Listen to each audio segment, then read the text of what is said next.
Assalamualaikum warahmatullahi wabarakatuh teman-teman.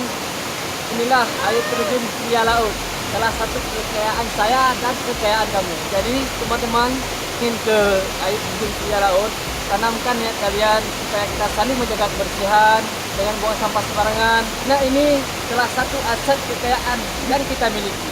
Benar nggak kawan? Ya, benar. Salam dua jari.